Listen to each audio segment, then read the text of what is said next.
untuk alat-alat ini nanti dimulai dari ini aja bisa. Alat kami ada beberapa ya. Kalau untuk ini ATPH kalau nggak salah ya. Kalau untuk ATPH itu ada untuk beberapa mata pelajaran.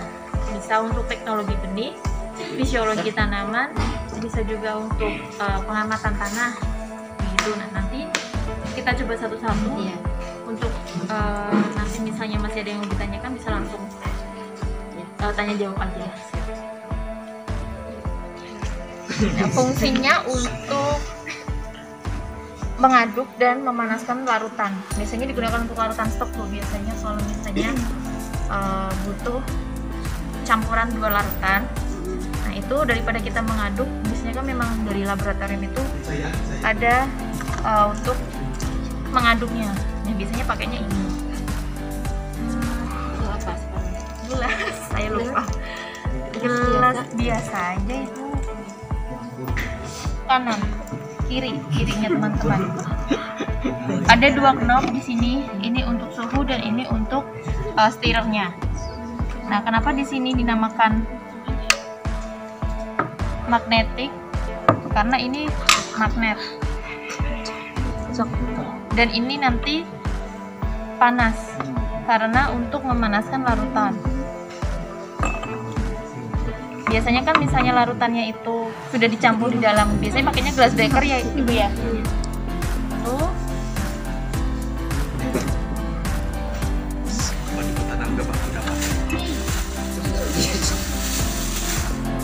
Nah, ini adalah sensor suhunya.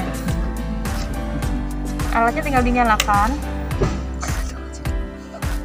Kemudian tombol suhunya diputar sesuai dengan suhu pemanasan yang akan kita atur. Misalnya di sini 35 derajat Celcius. Nah, dia otomatis akan kembali ke 24 karena itu suhu sekarang.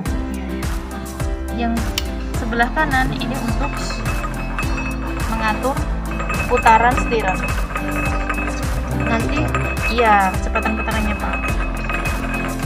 Nanti ditinggal aja dia sampai homogen larutannya. Begitu. Nah, ini karena tidak pakai glass breaker jadi saya tidak berani kalau terlalu panas.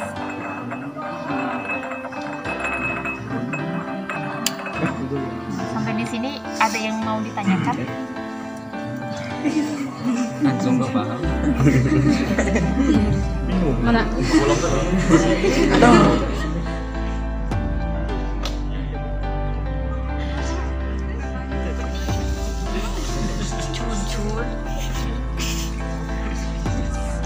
Iya. Biasanya kalau untuk teknologi benih kita itu butuh tahu tentang kadar air di dalam benih. Kemudian caranya biasanya itu ada 2 cara. Yang satu bisa dikeringkan menggunakan oven, nanti ada ovennya. Yang kedua tinggal dimasukkan ke alat ini. Kalau di oven itu kan cuma sampel ya ibu ya. Jadi karena setelah itu kan dia pasti kering. Nah, setelah kering kan sudah tidak bisa digunakan lagi untuk bidik. Nah, kalau misalnya menggunakan alat ini itu hanya membaca dan tidak merusak Kadar benihnya. air saja. Iya, Bapak.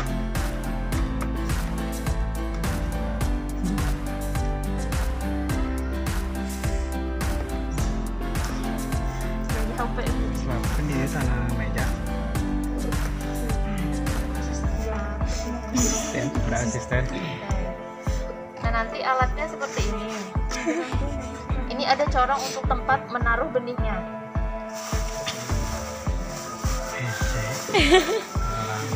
Bisa kita masukkan.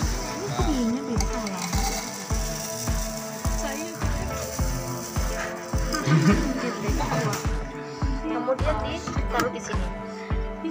Nah, ini ada on off-nya di sini.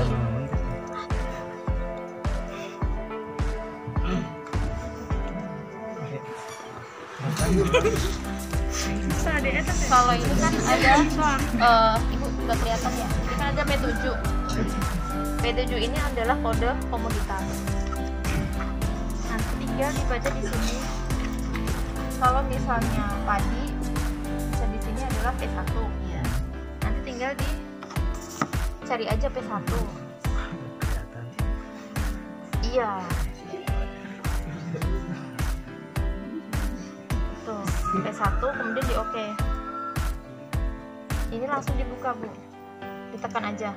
Ayo boleh. Nah, kadar airnya masih tinggi ya, Bu. 12%. Jadi kalau misalnya ini gabah yang setelah dipanen dan diperlukan untuk daging yang masih mau disimpan ya Pak biasanya berarti masih butuh dikeringkan atau tinggal dijemur biasanya. Soalnya ini untuk dijual. Tapi kalau untuk dijual nanti tinggal di ini aja. Enggak, memang ini untuk enggak, maksudnya kalau misalkan ini kan untuk dikonsumsi, kalau misalkan dikonsumsi nanti kan kalau digilingnya terlalu kering itu patah. Iya betul. Patah Jadi tiga. semuanya itu untuk mengukur luas daun. Daun. Kan kalau pengamatan kita butuh luas daun supaya bisa di sini pakainya baterai. Jadi bisa dibawa kemana-mana. Baterainya on,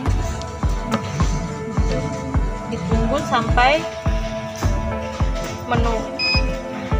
Ini ada M1. M1 itu tulisannya measure untuk pengukuran. Ada M2 itu record untuk melihat saja sudah disimpan. Ada delete untuk menghapus. Ada width itu hanya untuk mengukur lebar daun, dan length itu untuk mengukur panjang daun. Karena luas daun itu rumusnya Panjang kali lebar. ya panjang kali lebar. Ini lebarnya, panjangnya ini tinggal dikali jadi luas.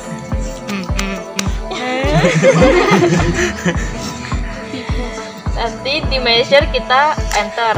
Sana nyebut tipe teh. Kalau A itu Masalah area itu luas. Karena kita belum mengukur jadi areanya masih 0. Kemudian kita masukkan daunnya ke sensornya ini, jadi dijepit. Nanti sensornya adalah begini nih Pak. Kemudian di enter. Di sini terlihat W tadi apa? Lupa. Lebar. L itu length itu panjang. Lebarnya di sini ada 12 mm. Nah, itu yang sudah. Jadi kan dia sudah nyala lampu sensornya. Ini pangkal daunnya. Itu disejajarkan dengan sensornya ini, Pak. Nah, di sini kan sudah mulai ada lebar daunnya. Makanya di sini sudah terbaca 11. Tapi kita belum mengukur panjangnya, jadi panjangnya masih 0. Nanti tinggal ditarik bersamaan sampai ujung, ditahan, kemudian enter. Lalu benangnya dikembalikan pelan-pelan. Nah, luas daunnya adalah 59,38 cm persegi. Kalau misalnya mau sampel tanah itu nanti kan misalnya kita mau tahu tekstur tanahnya itu di kedalaman 50 cm gitu. Jadi kita campur, paling kita cuma butuh satu ini ya biasanya ya 1 gelas gitu. Nah itu biasanya pakainya bor tanah. Mengambil sampel. Salah satu fungsinya untuk mengambil sampel. Nanti batangnya ini tinggal dipasang. Iya, dipasang aja. Disesuaikan dengan kebutuhan kedalaman yang akan kita gali. Nah itu nanti kalau misalnya lebih dari 1 meter misalnya, itu tinggal dipasang, digabung dengan ini. Ini ada 4 Pak. Wah, kantong itu Doraemon. Nanti kalau misalnya cuma butuh, ternyata kita cuma butuh 30 cm, oke, berarti yang dipasang satu saja sudah cukup. Ini dilengkapi dengan kunci pas, soalnya biasanya ketika kita ngebor kan agak berat, jadi kayak ininya kan susah dilepas. Nanti kunci pasnya buat bantu buka aja. Ini ada aku namanya paper sih, bahasa Indonesia apa ya Pak? Sayangnya mungkin kayak pisau. Jadi fungsinya nanti hanya untuk mengambil sampel tanahnya atau membersihkan yang masuk ke dalam sini. Kalau penggunaannya sudah bisa Pak. Insya Allah. Soalnya cuma dibor aja di tanah, Terus diambil. kemudian ditarik aja, nanti tanahnya sudah berlubang dan sampel tanah yang di lubang itu ikut di dalam sini. Kalau ini alat lama Pak biasanya, jadi biasanya udah pada tahu. Biasa bikin pakai bambu. Jangan tiang tena. Tampilan utamanya seperti ini. Nah, fungsi alat ini adalah untuk mengukur kadar nitrogen dan klorofil dalam daun. Sensornya kalau yang tadi panjang, ini bulat. Nanti penggunaannya tinggal dicepit aja di sini, sama dengan yang tadi. Coba ini pastikan di menu utama. Ya. Baru kita jepit.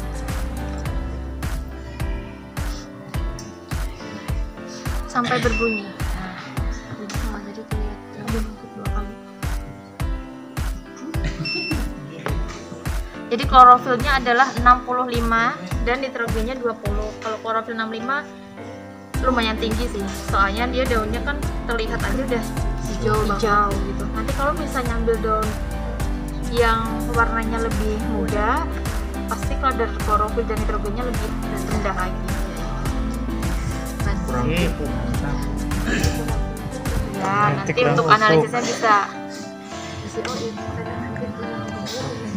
Kalau bedanya yang tadi itu penyimpanannya manual, harus diklik save. Kalau yang ini sudah otomatis, jadi nanti bisa dilihat di menu read data. Oke. Kemudian hasilnya adalah tinggal kita cek aja yang tadi itu dilihat di sini. Kalau misalnya mau menghapus data yang sudah tersimpan, tinggal di delete semua atau satu, misalnya semua tinggal oke. Potensial lokator, lokal water potensial lokator. Lokal? Fungsinya untuk kita mengetahui potensi air yang ada di dalam tanah.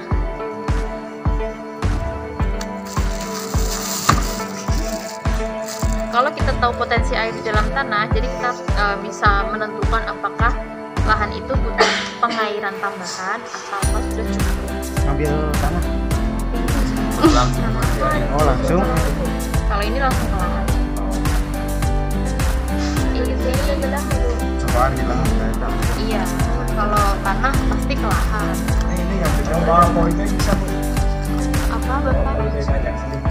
Saya jelaskan dulu aja. Kalau nanti misalnya mau coba, setelah saya jelaskan.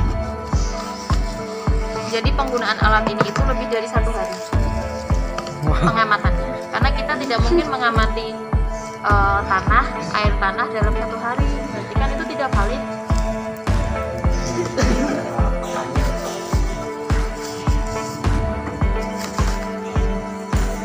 Di sini ada beberapa tabung. Ini di sini 3, yang ini 2, jadi totalnya 5. Tapi sama tabungnya? Sama, cuman jumlahnya ada 5. Untuk alatnya, oh ya, oke. Untuk alatnya, ini ada 2 sensor. Yang pertama itu sensor untuk temperatur tanah. Yang kedua sensor untuk potensi air tanah. Nah, kalau untuk sensor temperatur tanah itu nanti tinggal ditancapkan ke tanah. Nah, untuk yang ini bisa dicoba. Nanti caranya tinggal dinyalakan alatnya. Itu sampai masuk ke mesinnya. Baru kita misalnya mau mengamati temperatur tanah, mau mengukur temperatur tanah itu berapa, kita masuk ke temperatur. Nah, kalau ini kan 26, kemungkinan sih itu suhu di sekitar sini. Kalau nanti misalnya mau mengukur itu tinggal ditancapkan aja. Kipas turunkan. Gitu. Kipas turunkan. Kemudian untuk mengukur potensi air tanah itu menggunakan bantuan sensor yang ada di tabung ini. Ini adalah sensornya Pak. Iya. Ini kan ada 5 itu biasa aja atau air keran. Kemudian ditutup. Ada busanya. Jadi tabung ini nanti akan kedap udara. Kemudian nanti tabung ditanam di lahan. Untuk membantu membuat lubangnya bisa pakai soil driller, bisa pakai bor tanah. Itu disesuaikan dengan panjang tabungnya. Nanti dilubangi tanahnya. Kemudian ketika tanahnya sudah berlubang kan tabung sudah siap ditanam. Nah itu untuk memastikan supaya di dasar itu tidak ada batu, tidak ada akar. Nah itu nanti kita tambahkan lumpur Pak, lumpur di dasarnya supaya kan di sininya di sekitar sensornya itu nanti tidak gesekan dengan batu untuk mengamankan aja. Iya, kemudian ditanam. Nah setelah ditanam itu dibiarkan 24 jam. Satu hari satu malam. Misalnya jam segini nih kita mau pengamatan atau tadi pagi jam 9 kita sudah tanam, besok paginya baru kita diukur aja. Nah cara mengukurnya itu pakai bantuan alat. Nah alat ini nanti dipasang jarum Vaksin. seperti divaksin.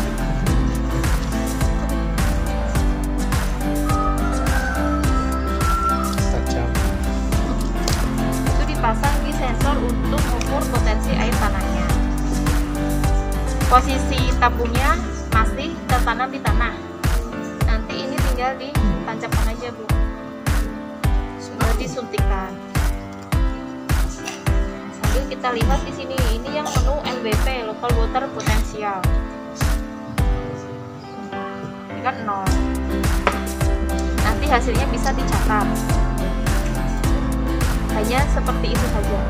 Kalau sudah ada hasilnya tinggal di-set. Nah nanti pengamatannya itu Pak biasanya kalau pengamatan tanah kan bagusnya lebih dari 1 hari. Bisa dibiarkan aja selama 1 minggu, 2 minggu atau sebulan itu nggak apa-apa. Misalnya setiap harinya nanti mau dicek pengamatan. Itu setelah kita pengamatan tadi kan hari ini kita nanam tabungnya, besok kita cek. Biasanya kalau misalnya di daerah yang itu mungkin lebih kering dari daerah di sini ya Pak, biasanya ini akan turun karena kan pasti tanah yang di bawahnya ini kan kering, makanya kan air pasti merembes turun. Airnya ini masuk, jadinya di sini masih banyak. Kalau misalnya masih banyak antara ini kan tadi vakum ya Pak, kedap air. Nah itu ruang kedap airnya sedikit, makanya nilainya juga kecil. Begitu pula sebaliknya. Untuk mengukur kadar air yang ada dalam tanah. Iya, jadi kita tahu itu tanah untuk pengairan apa sudah cukup. Cuma takutnya ketika kita nyuntik kan bisa patah ya. Tuh makanya dikasih cadangan aja. Alatnya ini menggunakan baterai. Kita simpas yang hidungnya terus ke jero. Wah, iya tuh. Itu jelas nih tanah. Tuh. Kloropi 56, nitrogen 17. Enggak lagi.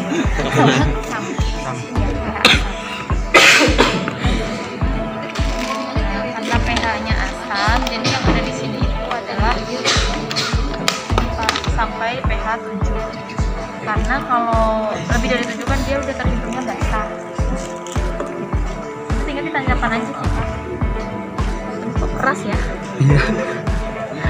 Udah gersang. Ya agak keras.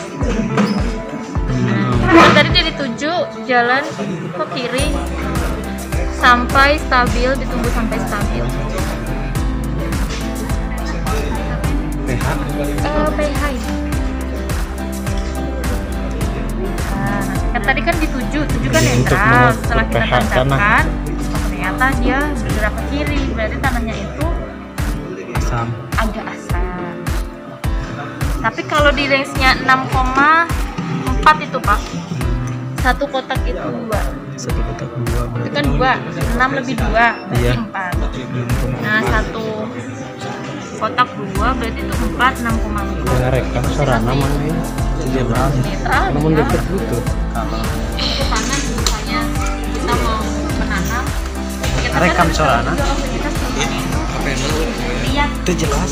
lihat Bang, kamu tanaman. Saya tanaman roti. Nanti apa namanya? Itu jelas. Airnya terlalu bagus.